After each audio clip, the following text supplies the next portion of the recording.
Spoštovane državne svetnice in državni svetniki, spoštovani vabljeni, pričenjam 31. izredno sejo Državnega sveta Republike Slovenije, ki sem jo sklical na podlagi 53. člena Zakona o Državnem svetu in na podlagi 32. člena Poslovnika Državnega sveta Republike Slovenije.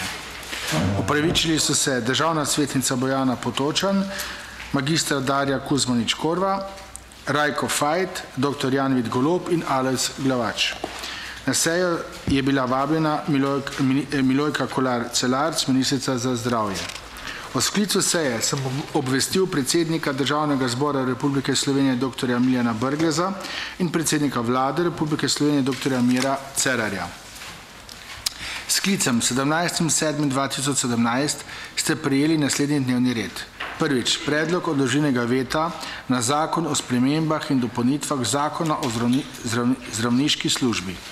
V skladu z drugim odstavkom 75a člena Poslovnika Državnega sveta, ki določa, da se predlog odloženega veta uvrsti na dnevni red brez razprave in glasovanja, ugotavljam, da je dnevni red naslednji.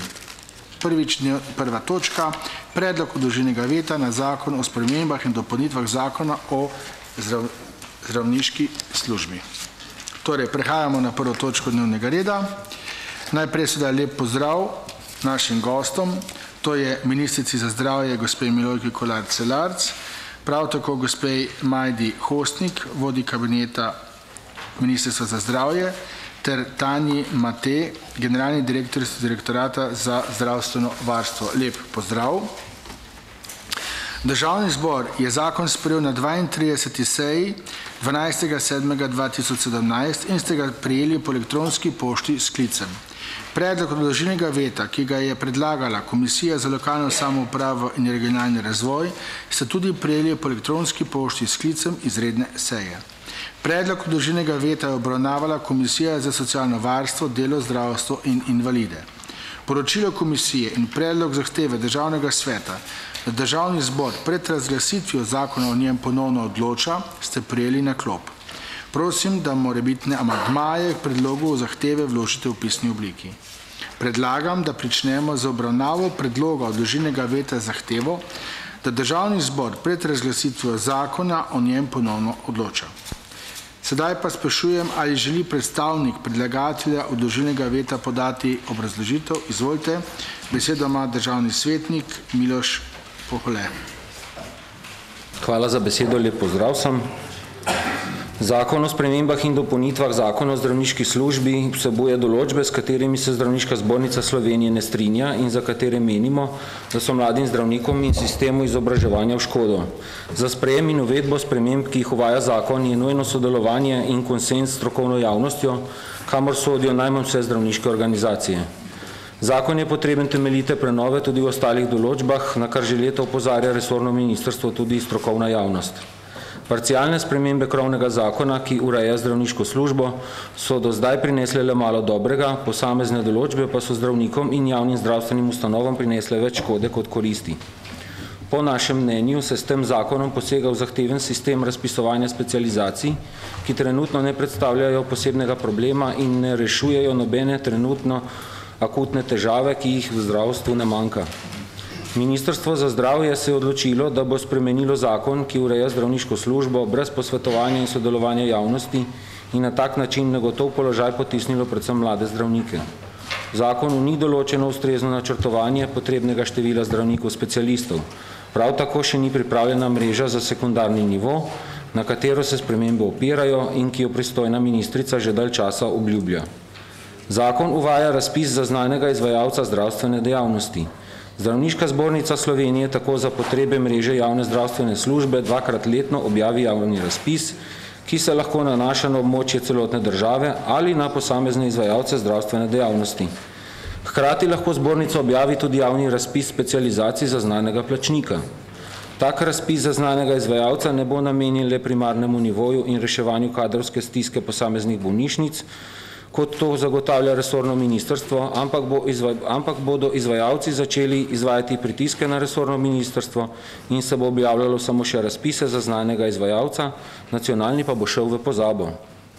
Zakon nadalje predvideva tudi, da naj bi bil izbrani osebni zdravnik tudi specializant z področja družinske medicine, pediatrije ter ginekologije in porodništva, ki opravlja 4. leto specializacije, kar bo lahko vodilo v izkoriščanje specializantov, nalagalo pa se jim bo delo, za katero ne bodo prejeli ustreznega plačila.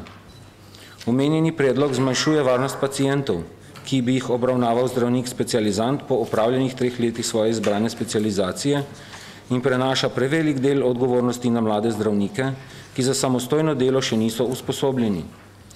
Dovoljenje za samostojno delo vendarle še vedno ostaja veljavna licenca, ki jo zdravnik pridobi po opravljeni specializaciji in specialističnem izpitu.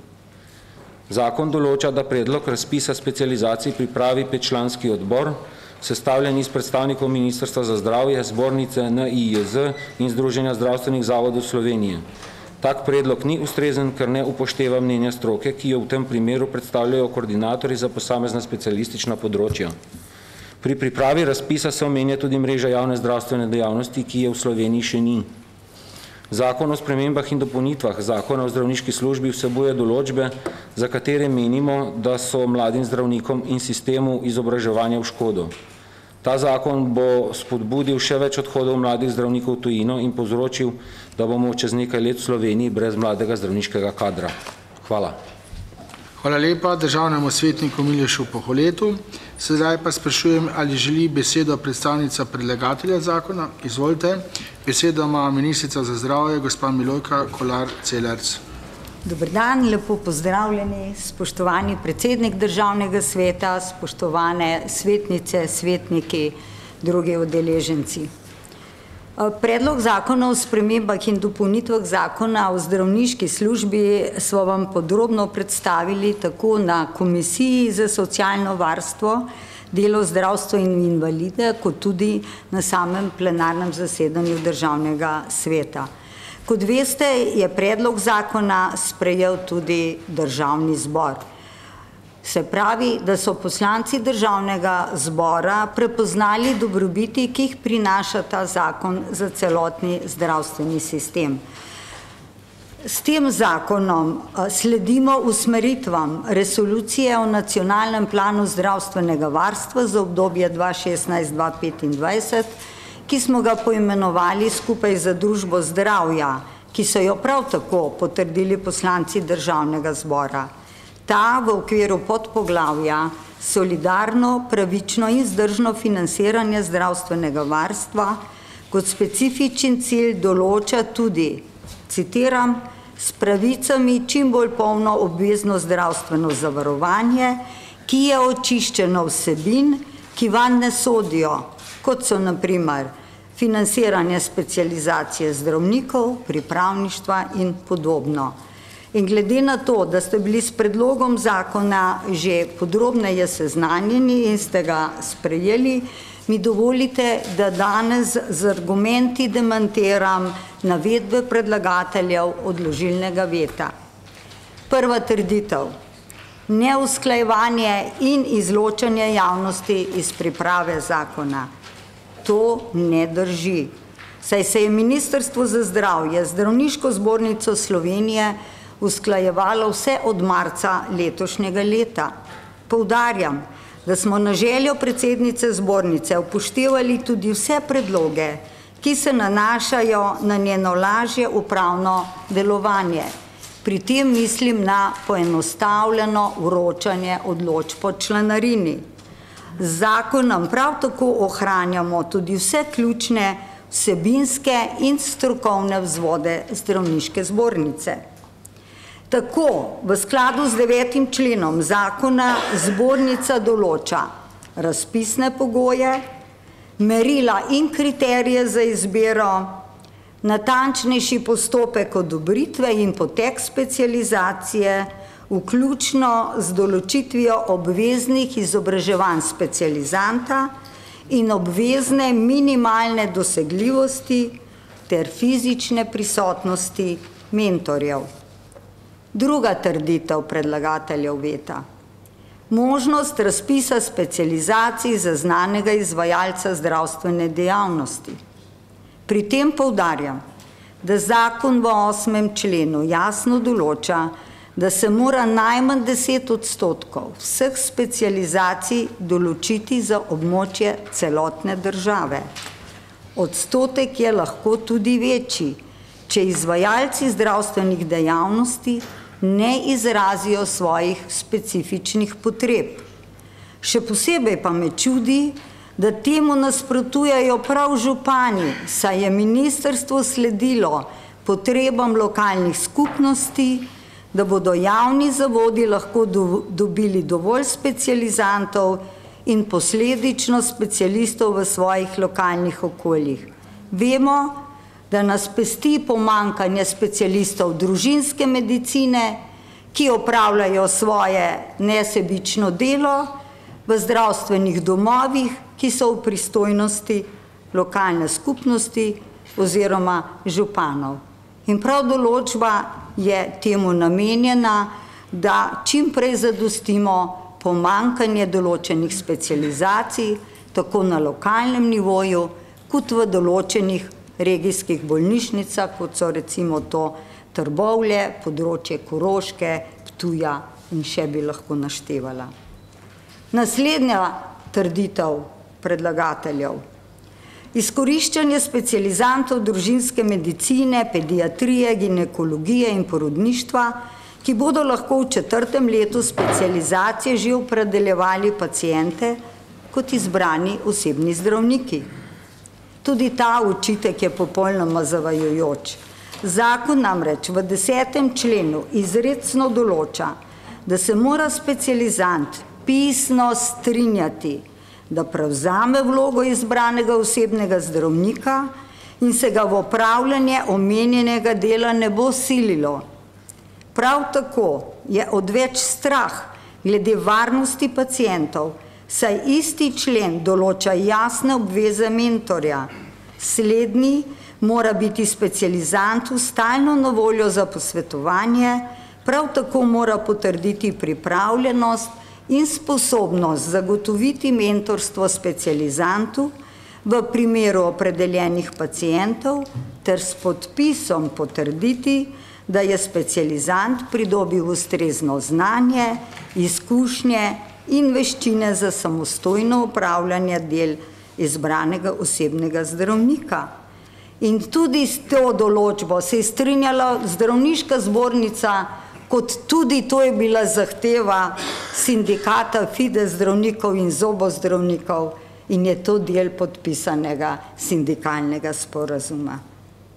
Torej tudi na tej točki je ministrstvo sledilo prošnjam lokalne skupnosti, ki so opozarjali na pomanjkanje zdravnikov specialistov na primarni ravni in so prosili za urejanje nastalih vrzeli v zagotavljanju zdravstvene oskrbe na lokalni ravni. Zato nas takšne trditve Komisijo za lokalno samopravo in regionalni razvoj nemalo čudijo. In še zadnja trditev, glede pripomb odboru, ki bo pripravil predlog razpisa specializacij in katerem naj ne bi bilo zagotovljeno upoštevanje stroke. Tudi to seveda ni res. V odboru bodo predstavniki zdravniške zbornice, Ministrstva za zdravje, Nacionalnega inštituta za javno zdravje in predstavniki Združenja zdravstvenih zavodov.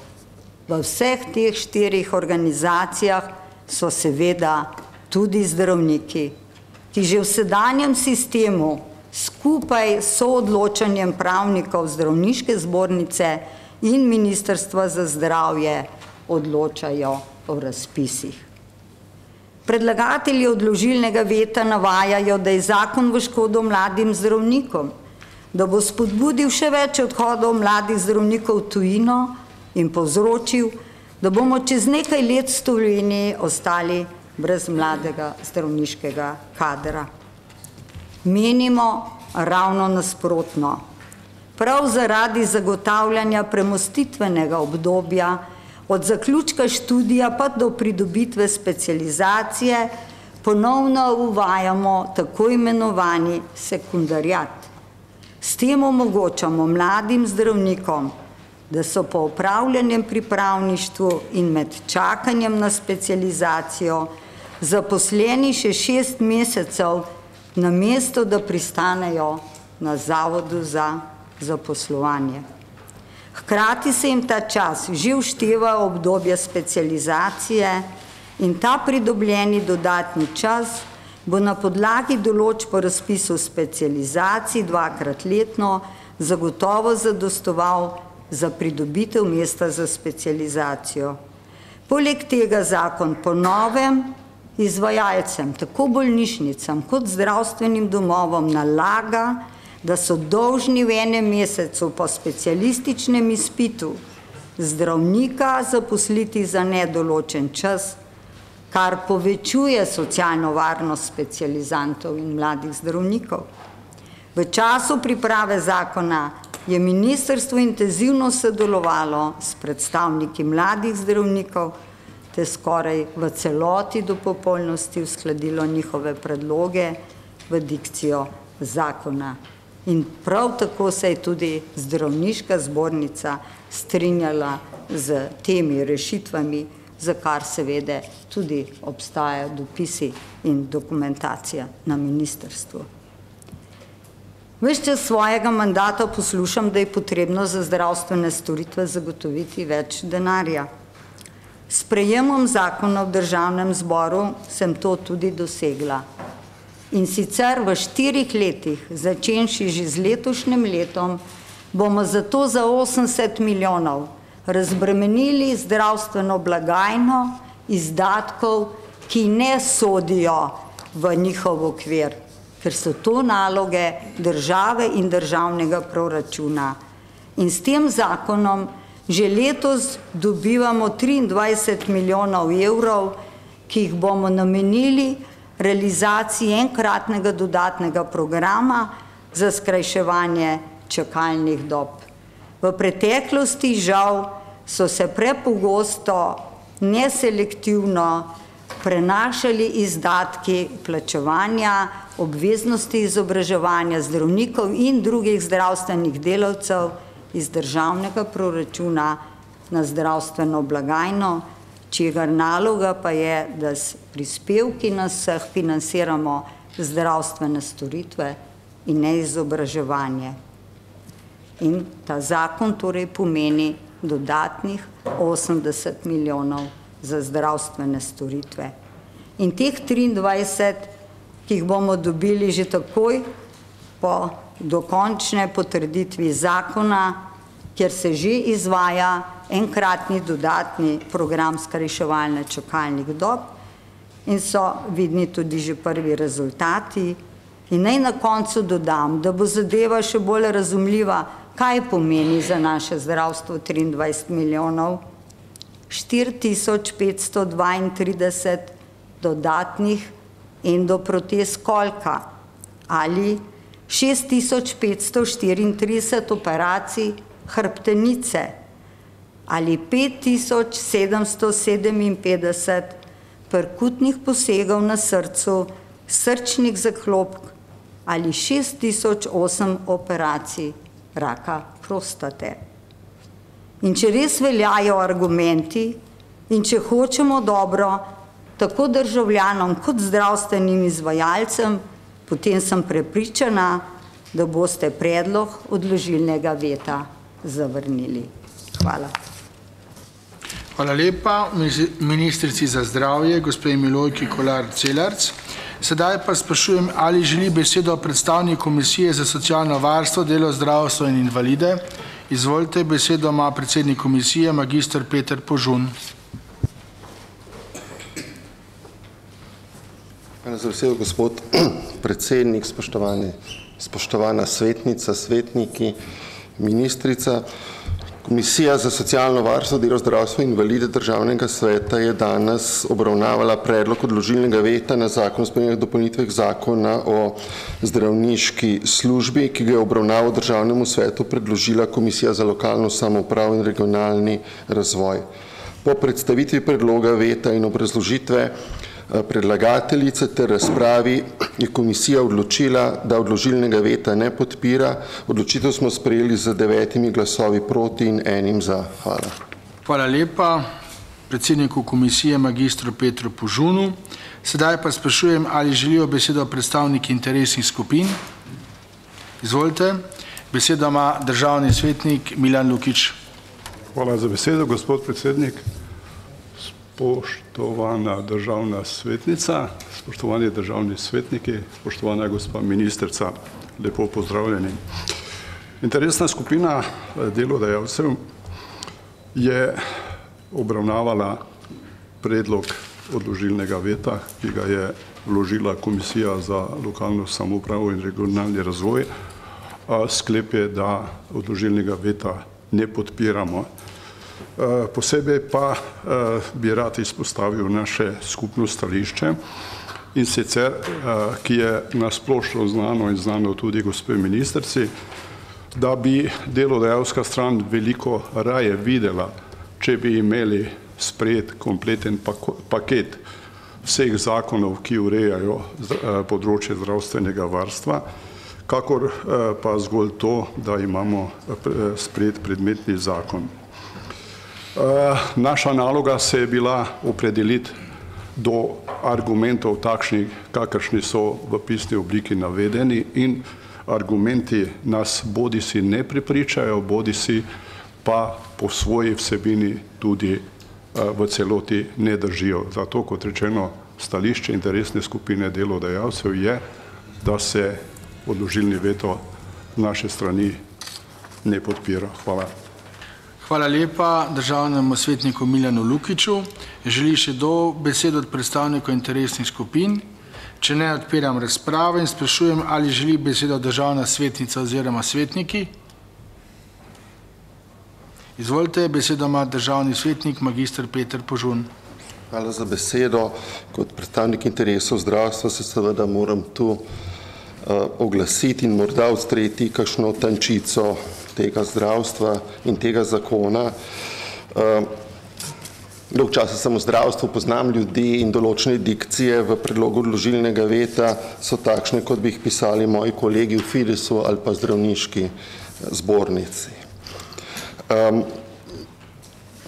V predlogu veta govorimo, oziroma predlogu predlagatelji pravijo, da gre v škodo mladim zdravnikom. Jaz moram povedati, da smo ravno v državnem svetu dvakrat povabili neformalno skupino mladih zdravnikov na pogovor z ministrstvom, da smo upravili eno mediacijsko vlogo med njimi in pravzaprav v tej razpravi ugotovili, da gre za veliko neznank ali pa veliko informacij, ki so jim bile napačno podane.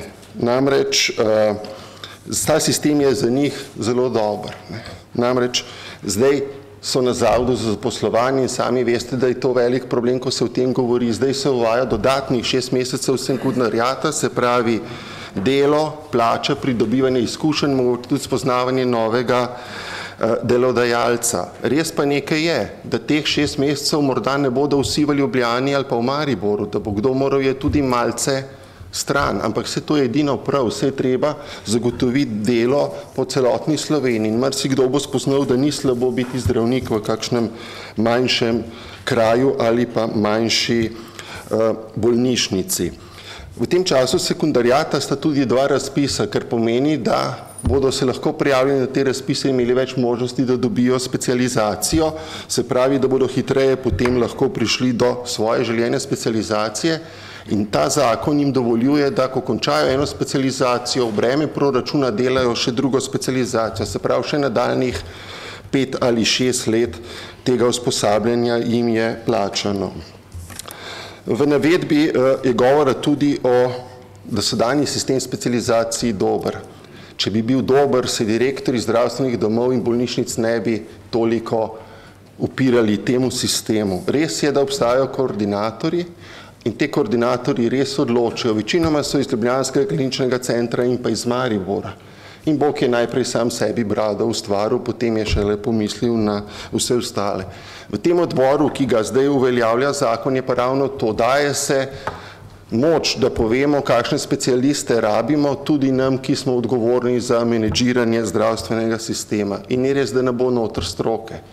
Predstavnik zbornice je zdravnik, predstavnik Nacionalnega inštituta je zdravnik, Tudi oba dva direktorja, kot predvideva pravilnik, se pravi direktor direktorata za zdravstveno varstvo in direktor direktorata za javno zdravje sta zdravnika. Se pravi, je stroka tu prisotna. Morda edini peti ne bo zdravnik ali pa bo, če bo pač kakšen od strokovnih direktorjev bolnic ali direktor zdravstvenega doma.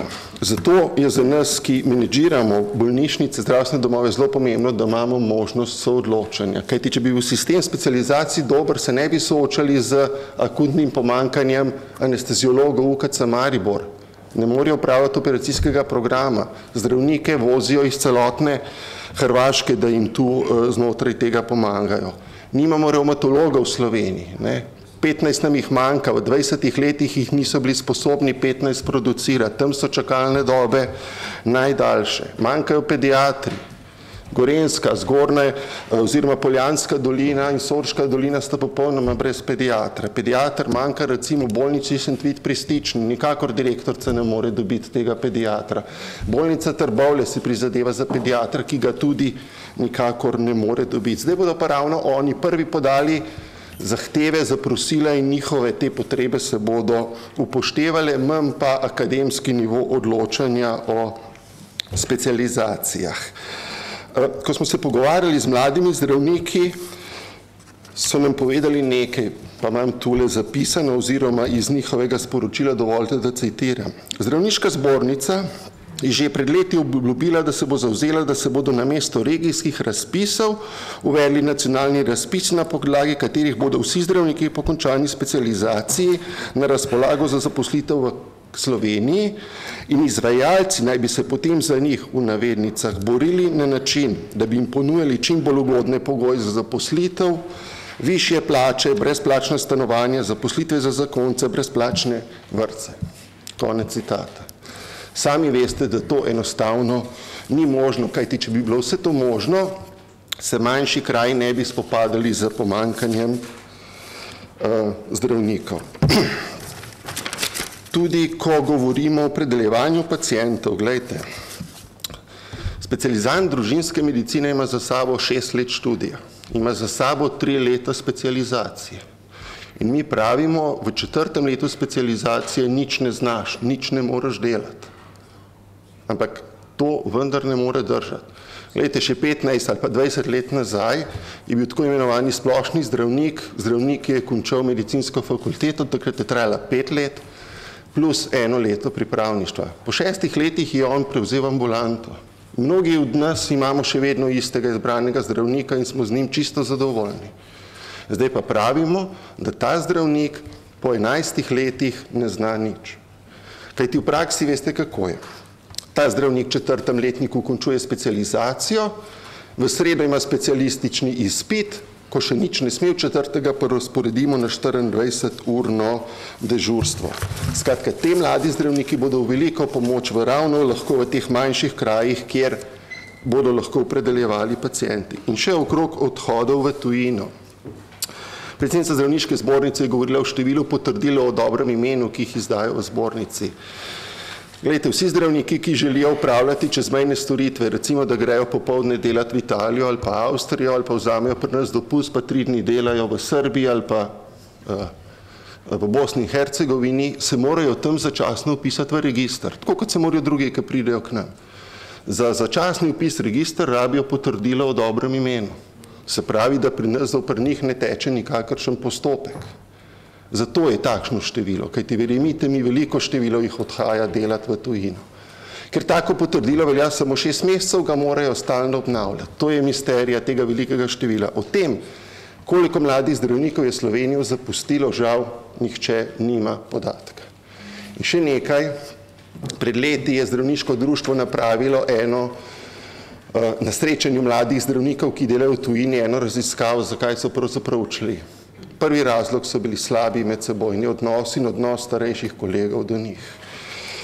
Kolegi, če bi ta zakon prinašal res slabo za paciente ali pa za zdravstveni sistem, bi bil jaz prvi, ki bi se mu upiral. Hvala.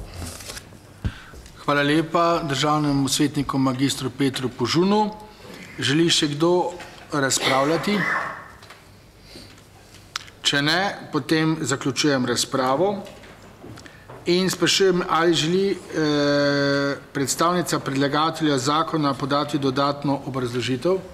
Ne. Ali želi predstavnik predlagatelja odložilnega veta podati dodatno obrazložitev? Izvolite, besedo ima državni svetnik Miloš Pohole. Hvala še enkrat za besedo. V primeru pritožbe enega izmed prijaviteljev na specializacijo se po novem zaustavi postopek specializacije z določenega področja do trenutka odločitve sodišča, kar je nova pridobitev tega zakona. Prej je bilo to onemogočeno. Zakon prinaša načrtovanje specializacij na podlagi potreb javne mreže, ki je ni. Ta nova komisija, ki bo odločala o razpisu specializacij, bo v sestavi imela predstavnika Ministrstva za zdravje, ki bo dajal predloge sam sebi. Sekundarijat, ki je omenjen, je bil nekoč že v veljavi in je bil ukinjen z soglasjem medicinske stroke in se sedaj ponovno uvaja po mojem osebnem mnenju in mnenju predlagateljev izključno na ekonomski bazi, da bodo zdravstveni zavodi bolje poslovali. Obljube strani ministrstva, da bomo in bomo, so sledeče, rezultati štejejo. Imamo daljše čakalne vrste, imamo pomanjkanje zdravnikov in odhode zdravnikov v tujino. Menim, da je obljub dovolj, s potrditvijo veta pa damo jasno vedeti Ministrstvu za zdravstvo, da štejejo rezultati in ne obljube. Hvala. Hvala lepa državnemu svetniku Milošu Poholetu. Sedaj pa prehajamo na glasovanje. Torej, na glasovanje dajem predlog zahteve Državnega sveta, da Državni zbor ponovno odloča o zakonu o spremembah in dopolnitvah zakona o zdravniški službi, kot ste ga prejeli na klop. Najprej prisotnost. Kdo je za?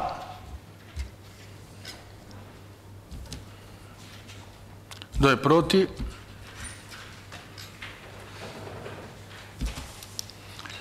Prisotnih je 33 državnih svetnikov, 12 je glasovalo za in proti 21. Ugotavljam, da predlagano zahtevo Državni svet ni sprejel z 12 glasovi za in 21 proti. S tem zaključujemo to točko dnevnega reda in s vam seveda zaključujemo 31. izredno sejo Državnega sveta Republike Slovenije in se vam zahvaljujem za sodelovanje in razpravo. Želim vam lep dopust. Hvala lepa in lep pozdrav. Seja je bila zaključena ob 16:05. Prav tako lep pozdrav tudi gostom iz ministrstva. Lep pozdrav.